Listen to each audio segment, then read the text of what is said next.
He's not a bat, he's a man who fights crime. And we're gonna watch him fight for a minute at a time. With John and Niall and a guest who doesn't rhyme. It's Bat Minute!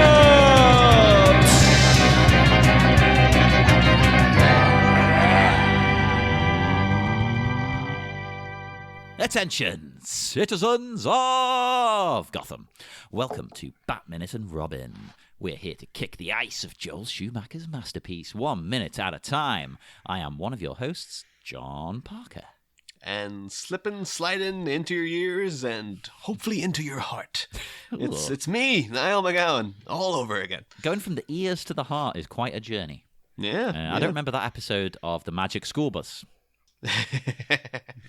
Luckily, I had ice skates hidden in my boots for just such an occasion. So, like an old school Iron Man, I can skate my way to any occasion. Well, skating into the guest chair for today. First up, we have Travis. They have to share the one chair. That's the thing, though. Yes. Hello, Travis. Hello, it's nice to see you. Oh, we are also joined by the reigning, defending Bat Minute champion, Blake Reilly. Hi guys. I'm skating my way right into your heart. Welcome back. To round out the week, we have here minute 9, and the minute starts with a chilling history lesson, and it ends with a cool catch. It's a cool. That's another one of those weird effects, though. That comes. We'll get to that when we get to it. But it's just like it doesn't look right. Yeah, it's just off. Oh, so we are back with Mr. Freeze about to do his line that we discussed last time briefly. What killed the dinosaurs? The Ice Age. Yeah, and it is like imagine Batman and Robin going like, "Well, that's actually highly disputed, Mr. Freeze." well, no, it's one of those things. They don't know for sure, but it's basically true. Pretty much true. They don't know 100%. And I'm going to mess up some of these names because I don't know anything about Mexico bar the food. So I'm going to screw this up. I'm English. We can't do any kind of Spanish very well. But scientists believe, with crater and rock evidence, that an asteroid impacted into the planet in the area of, oh God, Chicxulub Pueblo? I don't know how you say that. In Mexico. So they determined it would be about 9 miles wide, the asteroid, and it crashed into the Earth there in the Yucatan Peninsula. And it would have released the same energy as 100 teratons of TNT, which is more than a billion times the energy of the Hiroshima and Nagasaki bombs. God damn. Yeah, exactly. So it's like, whoa, holy crap.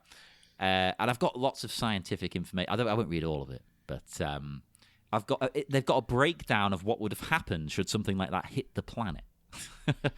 Because once that comes in, it would strike the planet, and it would cause infrared radiation, basically, which would cook exposed organisms, not just nearby, but so it'll cook.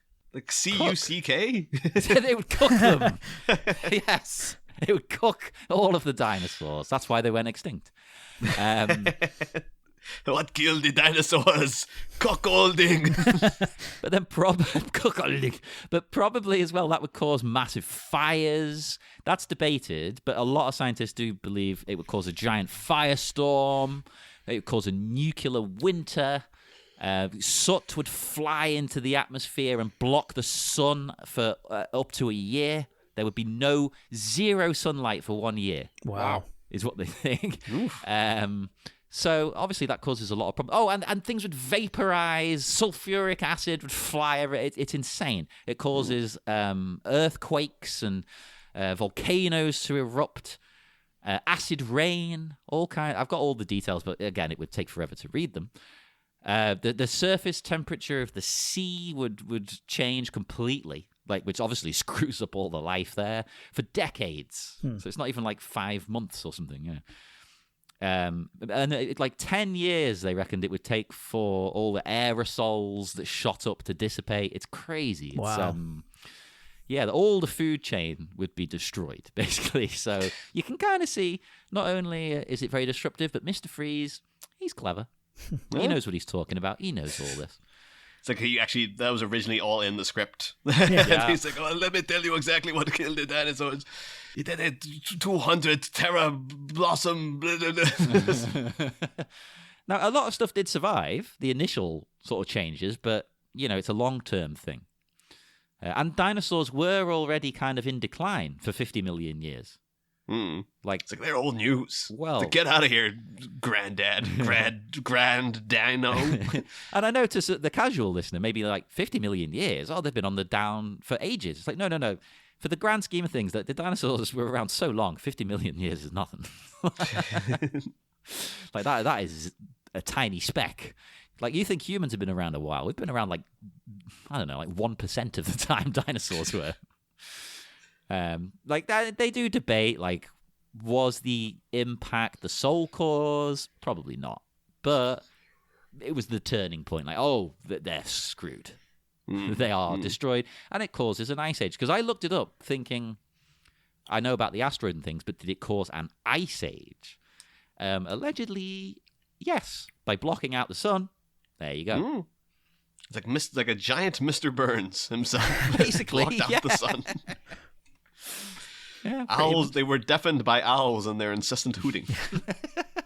I still really do like the idea, though, of Mr. Freeze just shouting out contentious scientific theory before he does anything. So he's just like, you know that vaccines cause autism. And just like, what? It's like, do you know that dinosaurs actually had really big ears, but there's no bones in them, so we never found them. You know what killed the dinosaurs? 5G. That's a really big thing in England. The weirdo, crazy people thinking 5G is gonna, I don't know. In England, that's a problem. That's not a problem in America either. Do you have that one there? I don't There's a know. lot. Okay, remember the COVID vaccine is supposed to give you a microchip to Bill Gates we've to got get that you. too. So that's a thing. So Yeah, we've got those people. Oh, gee. And they have marches in the center of the city. It's like, oh, come on, Liverpool's supposed to be the cool left-wing place. Yeah. Don't do this. Don't do this.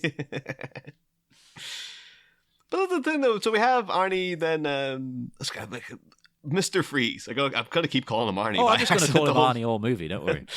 But of course, yeah, they're now destroying the dinosaur, like freezing it even more than it was already frozen. Oh, that would have been better. What killed the dinosaurs? Me.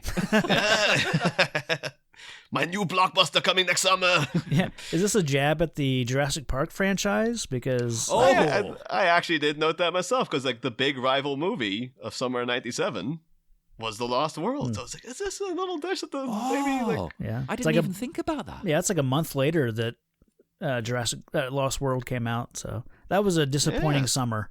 If you go from this to Lost World, it was. Yeah, but I also did take like this Brachiosaurus going down to be a bit like evoking the memories of Pee-wee's Big Adventure when he's hanging out like Pee-wee and Oswald Cobblepot's mum. Like there's a memorable sequence where they're inside a giant T-Rex, but across from it is a giant Brachiosaurus as well. So this is like Joel Schumacher rubbing salt on the wound. Like, I'm destroying the legacy of the Burton Batman movies by literally just destroying an emblem of Tim Burton's past. It's a cool model though. I like it. Takes up a big chunk of this minute. It's like, half the minute is this thing being frozen and falling. So Yeah. And I it was have a problem with the freezing though. It doesn't crack and break like something frozen. But I'll give them one benefit of the doubt here. We don't know what chemicals are in his gun. Yeah. It might not be literally freezing things. The actual process of destroying this dinosaur, though, was quite a feat. And it is one, at least this one pays off to me, I think, because with a lot of effort put into this. But this thing, when they built it, 20 feet high. initially, and I think the original idea was to put it in there for scale, so that people could to show off how big the set was. We'll build a giant dinosaur. So that's why there's a dinosaur in an art museum. It is weird because I've seen skeletons. Like I've been to in Berlin, and I've been to the Museum for Naturkunde, and they've got as far as I'm aware, the biggest dinosaur skeleton in the world.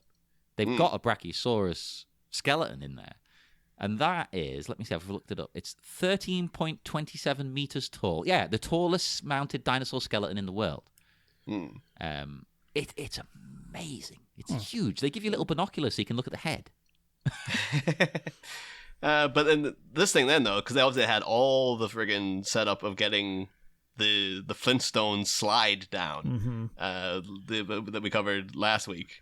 Where it's like, yeah, so you got to do all that, and it's like, well, how do you destroy this thing? And it's like, you get one shot at destroying this damn dinosaur. And apparently what they had to do is, when they built it, they installed 52 explosive bolts. Wow. The same kind of explosives that they put on spacecraft to get the stuff to break off as it goes up. So they could put the 52 of those in there, and then once they were done shooting everything else, they're like, okay, you haul out the foam, and you take out the pencil rod framework that was inside, and then you just have to blow it up. They had to clear the soundstage, and then just like, right, blow it up and see what happens. Explosive don't melt steel beams. But apparently they did cover this explosion on ABC Primetime before the movie came out. They were there with the second unit director Peter McDonald, and they just asked him, well, so what's going to happen if this goes wrong? And he just immediately replied, you're going to see a lot of grown men cry. Oddly enough, that's when people start in a movie theater. Well, I'm a grown man crying. And right. That made me think of you there, Blake, because it just I thought of the end of the last AEW pay-per-view with the failed explosion. yes. For those who don't know what we're talking about, when they promise a barbed wire exploding ring, and then they give us fireworks, but don't actually explode the ring. And it's such a shame because the rest of the match was but amazing. the ending was awful. Like, it was so good. I kind of like the look of the dinosaur falling apart because it's not meant to be, some. Like having a real skeleton inside is not meant to be representative of a real dinosaur. It's like you can tell that it's got this metal structure inside. It's just covered with, foam or whatever. Like they would really put it together with. But I like that at the seams where there would be seams, that's where it falls apart. Like it's not breaking.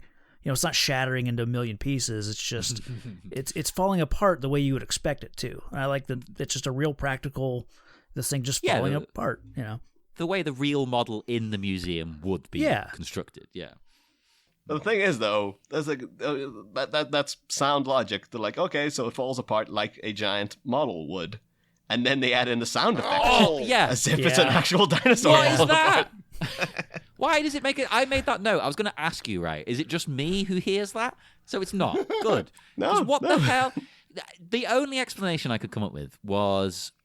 Maybe it makes sound effects, when kids walk past. Oh, that's a good point, actually. And blowing it up has like triggered the sound box or whatever. Oh, actually, that would make sense. If they put that in the movie earlier, that would be seamless. That would actually work perfectly well, but they didn't. So maybe it's the frozen steel inside of it is groaning and, as it's breaking. But I could go with that, I guess. Yeah. Steel does make noises. My personal headcanon is that it is an actual dinosaur that also showed up and got a job as a security guard in this museum. They should try and stomp freeze. It's like, you didn't see earlier, but its hat blew off when he got frozen the first time. And now he's tragically dead. Well, in the draft, when the model smashes, there's a gag. Robin goes, he's definitely extinct. Oh, come on. Come on. And notably, too, in the novelization, Mr. Freeze just tips it over. Oh, that's a bit less exciting. He's a bit behind the dinosaur, and he just goes like, just pushes it over as if it's nothing to him. It's like, I thought this was supposed to be a big display of the freeze power and stuff, but I guess not. You'd think Arnie would be the one pushing for that. Like, I want to show how strong I am. I guess he already threw that one guy up into the air. So. But as we're here with the Batman and a dinosaur, though, we did briefly mention last week that it's odd that it's not a T-Rex Yeah. that they've used in this scene, because, as everyone would know, Batman classically has a T-Rex in the Batcave. Well, and as every child knows, a T-Rex is cool. Exactly. But and looking into it, it's like, where did that T-Rex come from? It's like, that's a bit of comic history we're never going to really get. I don't think at any other point in the movies does Batman fight a dinosaur. The Batcave dinosaur first appeared in Batman 35, June of 1946. Oh. It was invented, of course, by Bill Finger, who pretty much invented most of Batman's things. And it was in the story Dinosaur Island, where Batman is hired by a wealthy industrialist to test out his robot dinosaur island. He bets him just go there for 36 hours and see if you can survive. My Jurassic Park, if you will. Exactly, yeah. Dare I say it? Batman and Robin are just like, okay. And then some criminal takes over the park. Apparently that guy wasn't the guy trying to kill them, but a criminal takes over the dinosaurs and then goes after them.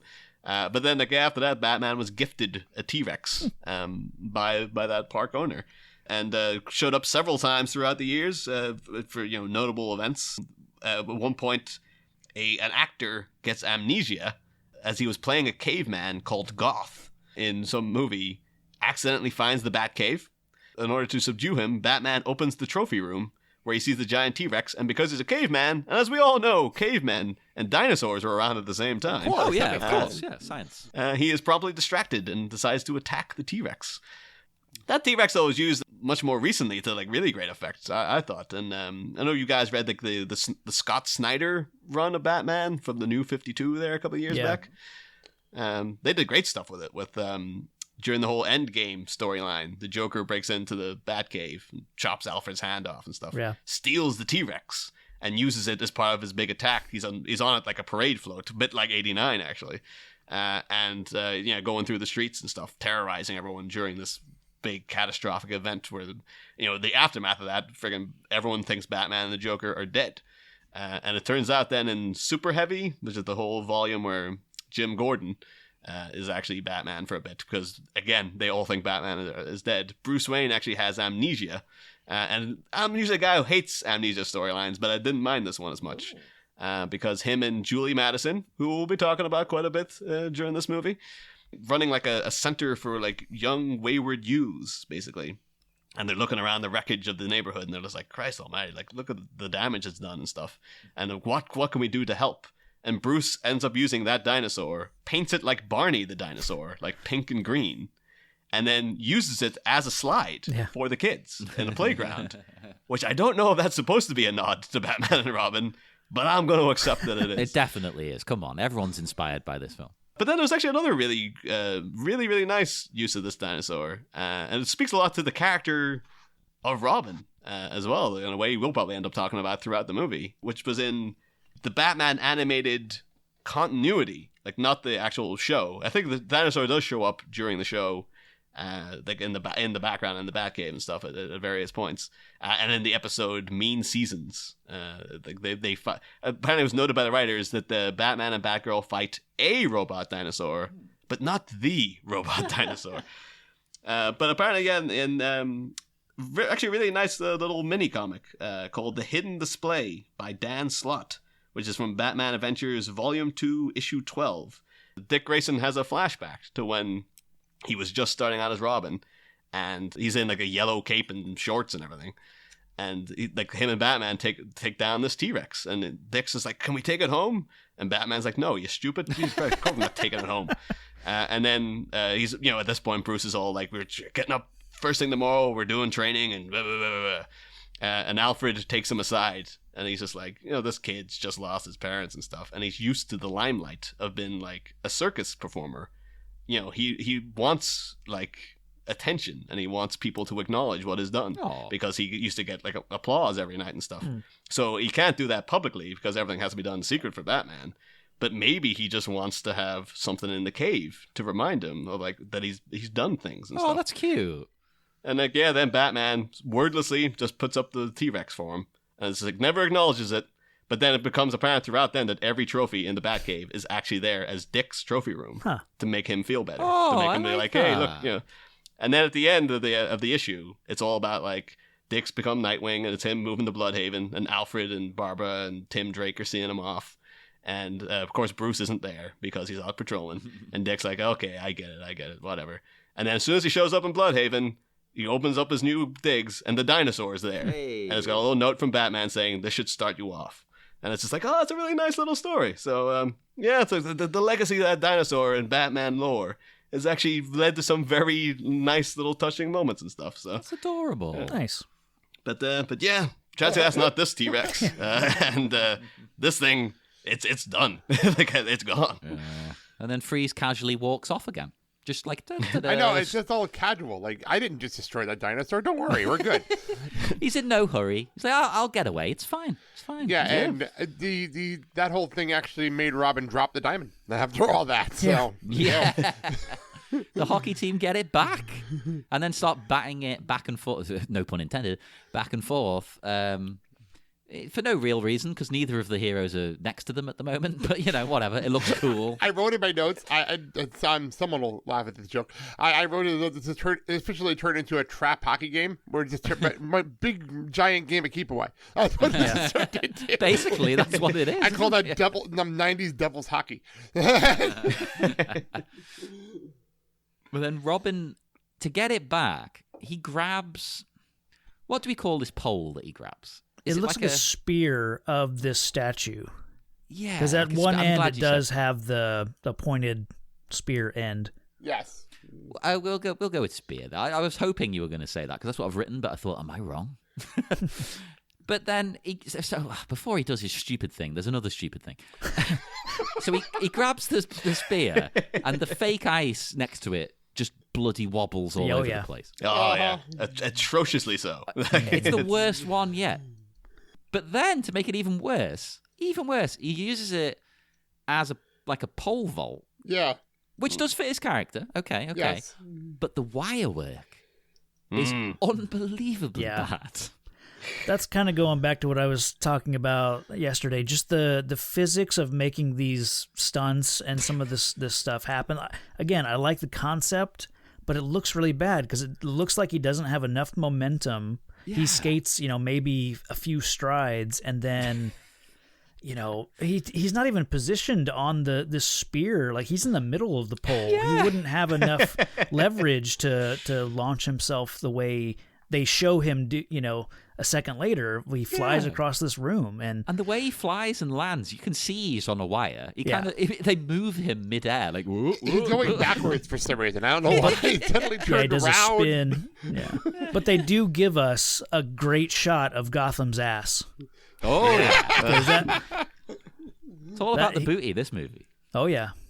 That's Joel Schumacher's, like, he wanted that in. It's like, I had to justify getting another shot of Chris O'Donnell or a stunt double getting that ass in there, because it's like, this is the reason Robin's wearing the cape. Yeah, it's like, you can't have that running around the whole movie with just full on rubber butts on pornographic. display. Yeah, it is. Like, this is completely indecent. Stick a goddamn cape in this game. That's indecent. Later on, when Alicia Silverstone's here, we see her ass. That's not decent whatsoever. This movie is full of butt. And there's it's a thing. Like, Nightwing has like the best ass in DC Comics, so that is an established thing.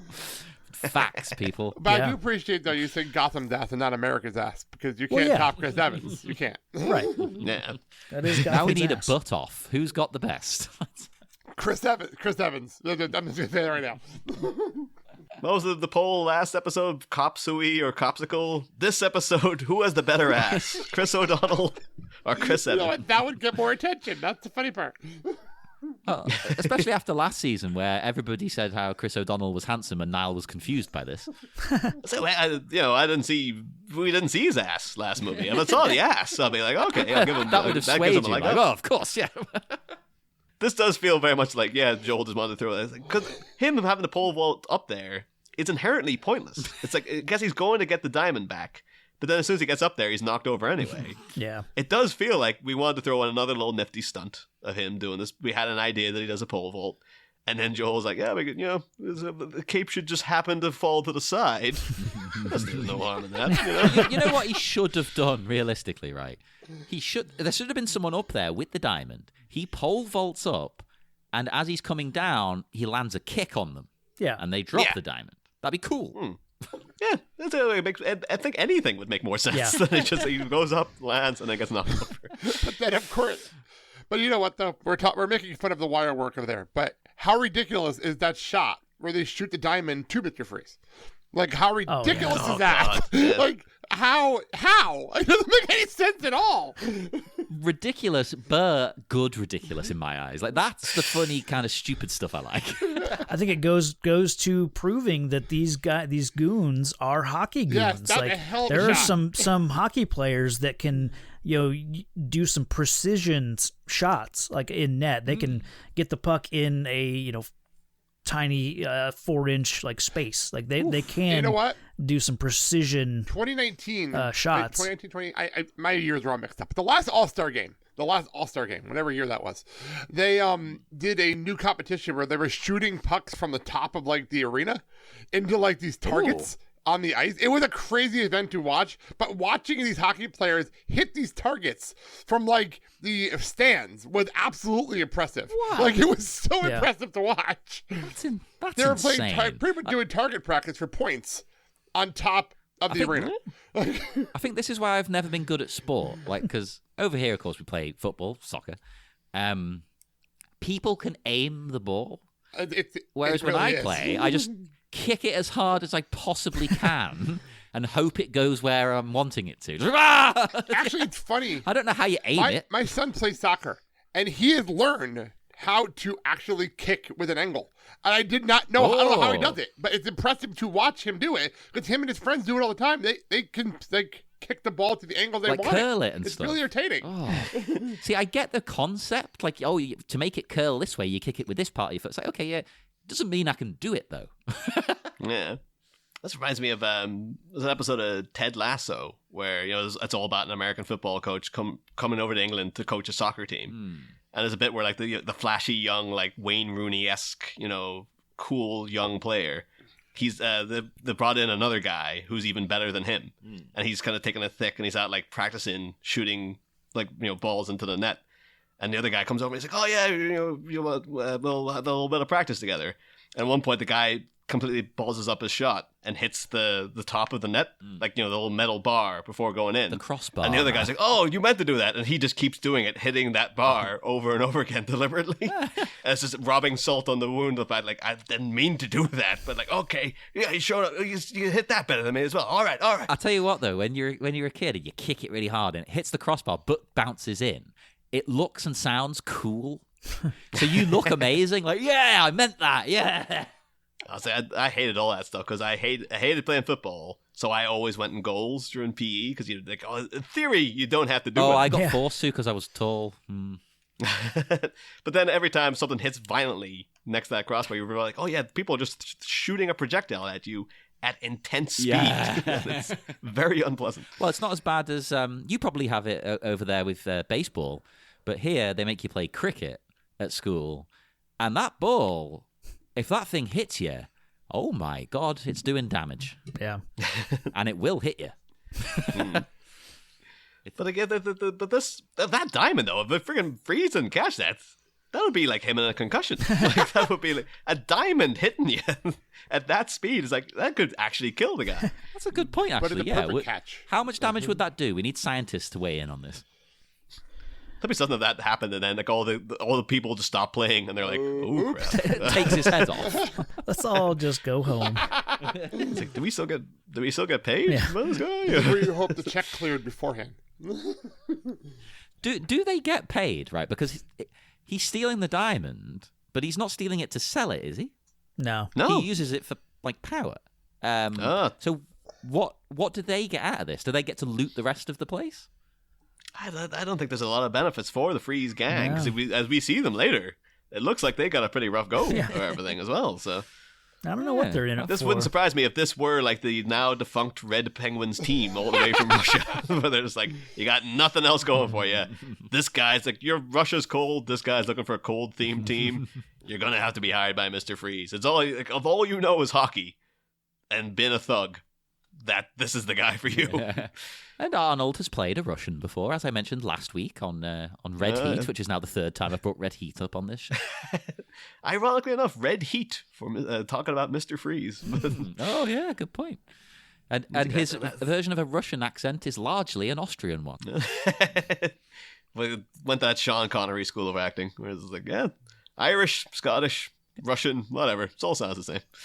But yeah, catching this diamond, it's just like, it almost looks like the, I have to go now, my planet needs me. Like they've taken a cell of animation and just skirted it across the screen. Yeah.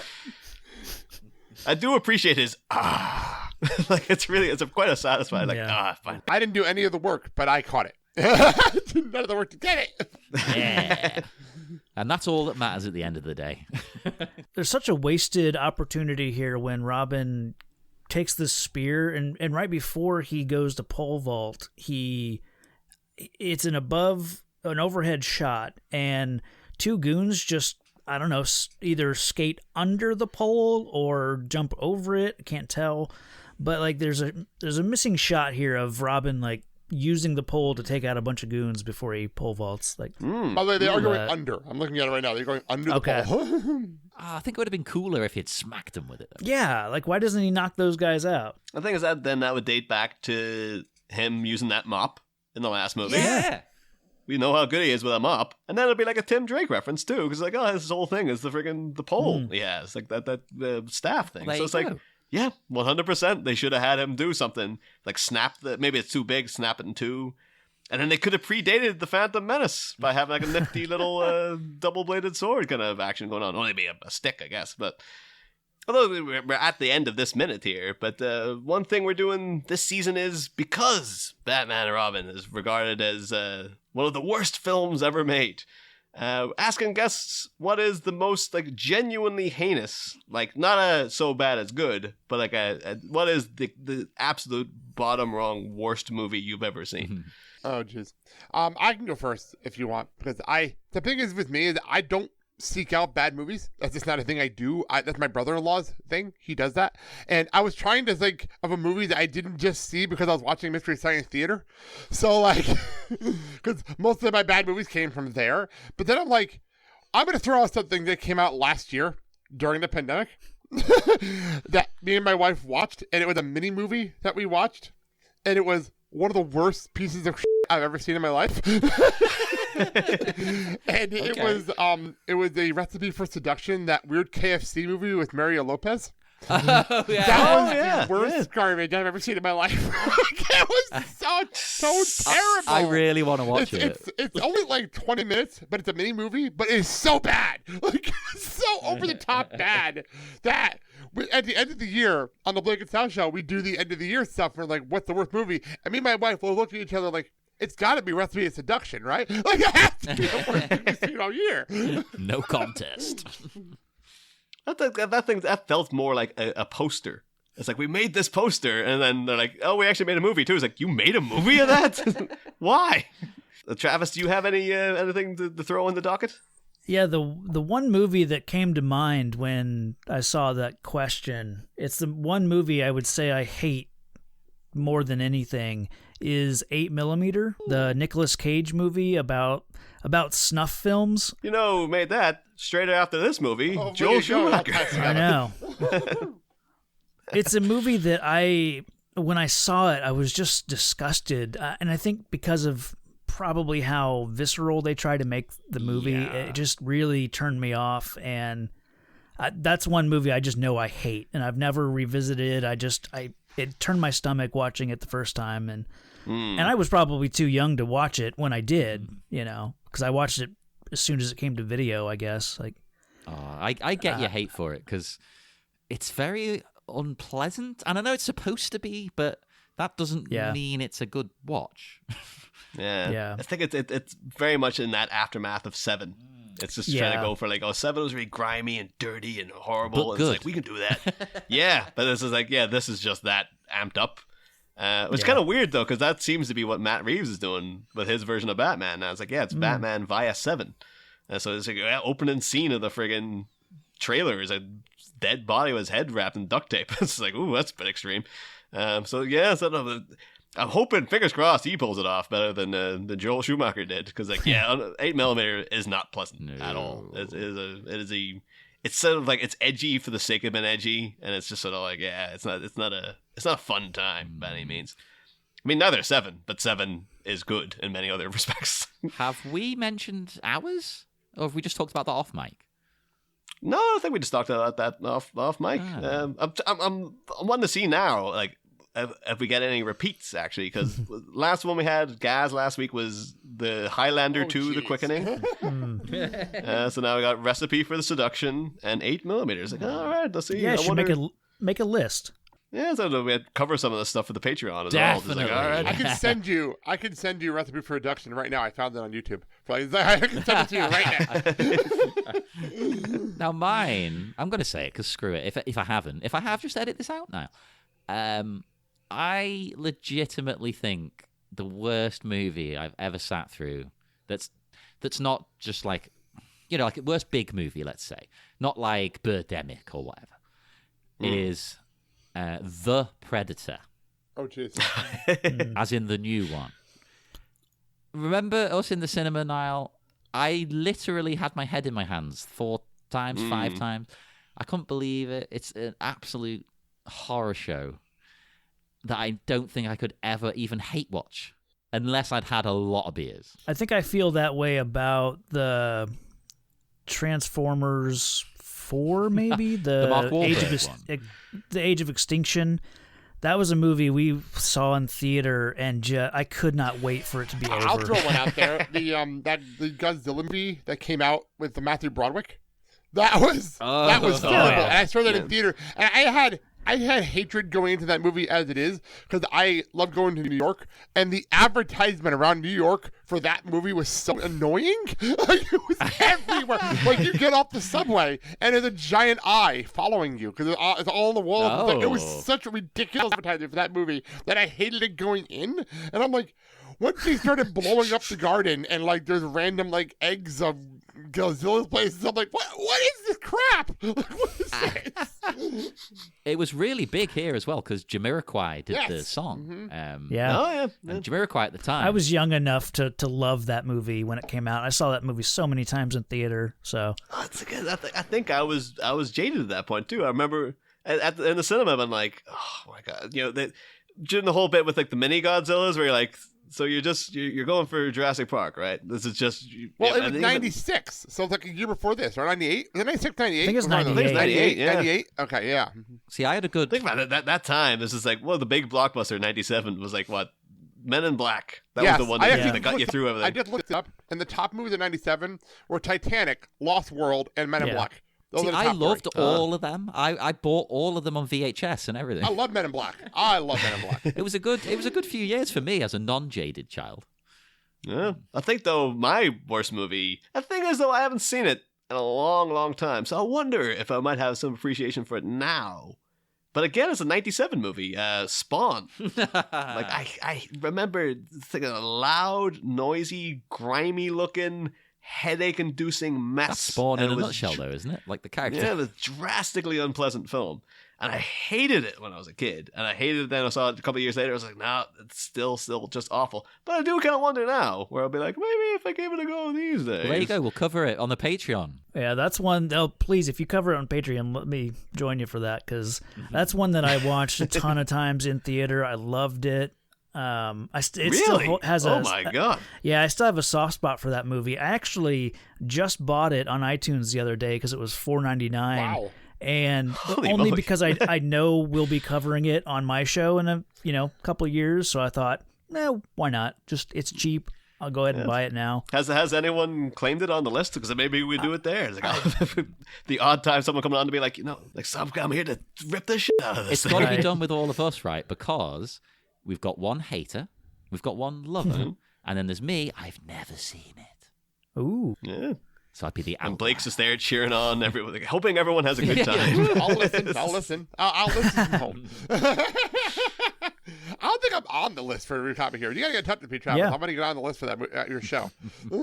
Absolutely. But yeah, I'm ready to wrap this baby up. We'll head off now into the dark, dark night. Travis, would you like to promote anything you like. Be the same thing or something different, whatever. Absolutely, yeah. I have a completed Movies by Minutes project. We did the director's cut of Zack Snyder's Watchmen, so you can check out that complete project. Just search Watchmen Minute anywhere. I'll do my normal plugs. The Blake and Sal Show every single Friday, and wrestling talk, hockey talk, sometimes entertainment, depending on what we feel like talking about that day. And then, of course, D5 The Mighty Ducks, where we're breaking down D3 The Mighty Ducks 5 minutes at a time, completing the trilogy that nobody really asked for originally, but I've been enjoying watching despite it. And if we're talking about completed, I will throw out their Clerks Minute, which is the first Move by Minute project I did, where we did Clerks and Clerks 2. So that's also available out there. So I'll throw that out there. Well, and you did one all about Rent, speaking of musicals. Yes, Notice But Today, which, you know what? I'll say this here. You can't find Notice But Today anymore, but if you look up the Entertainment Apex, Notice But Today is in there as a future project. I'm not saying why. Listen to D5 to find out more about that. I'm excited about that. And, yeah, so check that out, everybody. Come and speak to us on Facebook at the Bat Minute Listeners Cave, if it's called that by at this point. Instagram at the Bat Minute. Come to our TeePublic. Come and have a look at some merch if it's all up and hasn't been taken down by Warner Brothers yet. One or two things have. So get on there. We'll probably have we'll have a new logo out by now, won't we? Oh yeah, at this point. Oh yeah, definitely. So we'll have that. You can put it on a pillow, sit on my face. And join us again on Monday for more Bat Minute and Robin. Next time, the spectacular Spider Robin flees fetches are filthy and decides to depart from the mangled remnants of the Museum of Art. Things go from catastrophic to stratospheric via a surprise spaceship. But will a magnetic dick manage to stick around for this trip? The chilling chase continues next week. Same Bat Pod. Different Bat Minute. We'll be back.